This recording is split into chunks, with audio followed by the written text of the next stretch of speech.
Hello सभी दोस्तों को नमस्कार, मैं प्रमोद कुमार आज फिर आप लोगों के साथ एक नया टॉपिक डिस्कस करने जा रहा हूं जो इस समय बहुत ही चर्चा में है।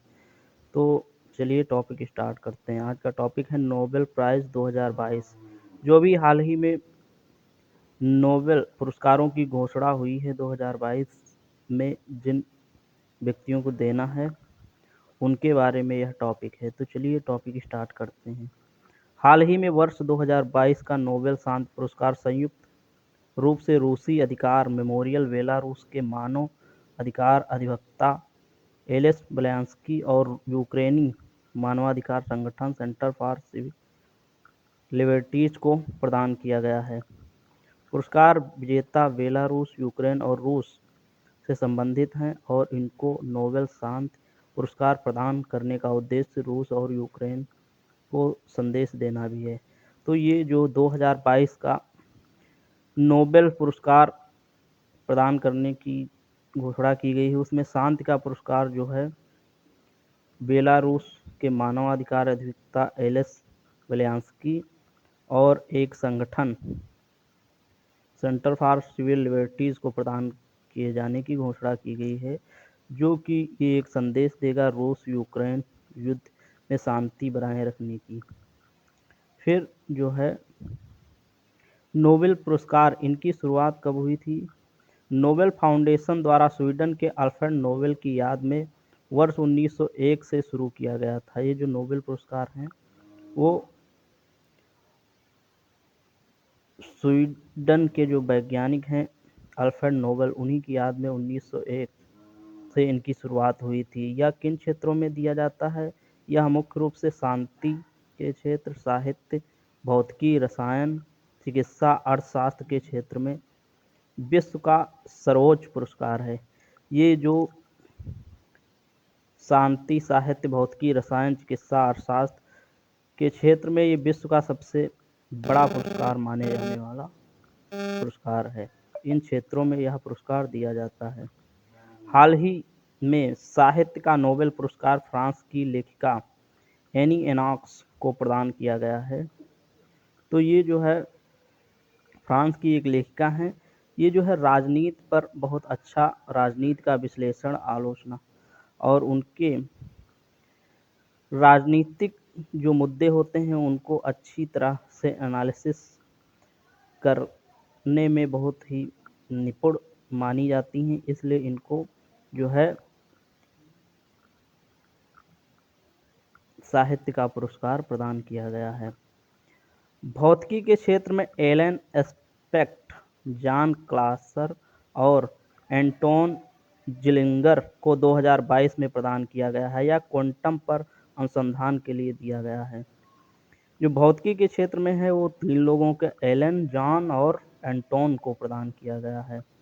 ये जो है क्वांटम साइंस पर खोज करने के लिए इनको पुरस्कार, ये खोज सबसे बड़ी, क्योंकि ये जो आइंस्टीन और इनके सापेक्षता सिद्धांत, जो जितने बड़े-बड़े फिजिक्स के साइंटिस्ट हैं उनमें ये बहुत ही बड़ा परिवर्तन ला सकता है, क्योंकि एक पदार्थ की गति 200, हजारों, अरबों, करोड़ों प्रकाश वर्ष दूर जो पदार्थ है उस पे क्या प्रभाव पड़ता है। तो ये इसके बारे में बताता है कि जो हम मतलब जो हमारी सोच है उससे कई गुना ये जो क्वांटम साइंस है वो बहुत तेज़ी से प्रसार कर सकती है। तो इसलिए क्वांटम जो अब आने वाला समय है वो क्वांटम क्षेत्र का बहुत बड़ा योगदान रहेगा, क्योंकि जो क्वांटम कंप्यूटर है ये जो है कुछ माइक्रो सेकंड में ही हमें हर चीज़ की जानकारी उपलब्ध करा देगा और ये इतना छोटा होगा जो एक टैबलेट या डेस्कटॉप के बराबर हो सकता है।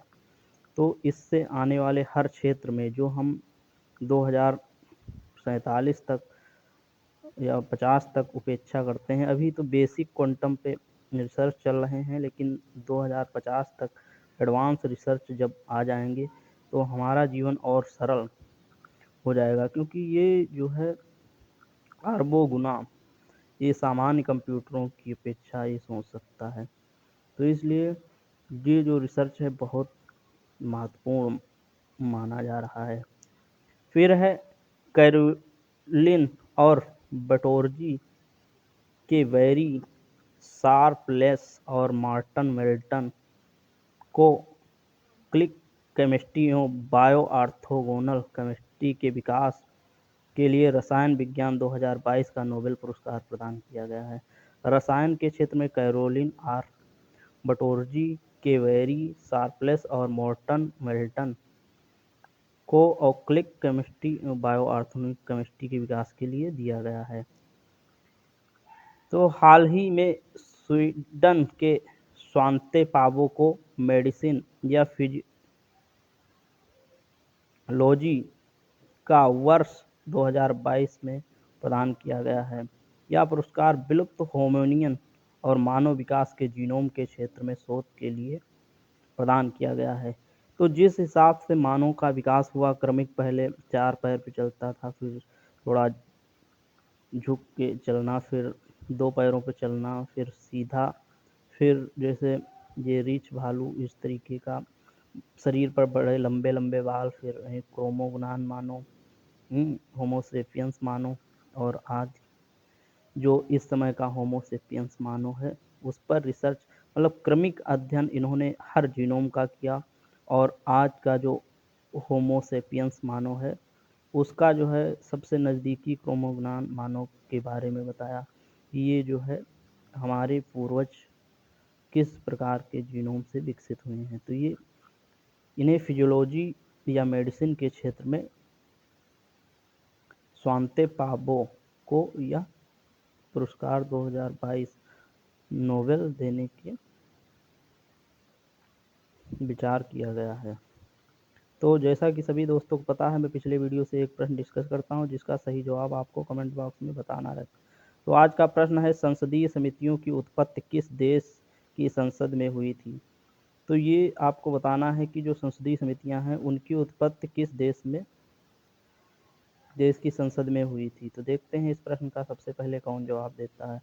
अगर ये पढ़ाई अच्छी लगती है तो हमारे channel Pramod Kumar only for division को लाइक शेयर सब्सक्राइब करें। पूरा वीडियो देखने के लिए बहुत बहुत धन्यवाद।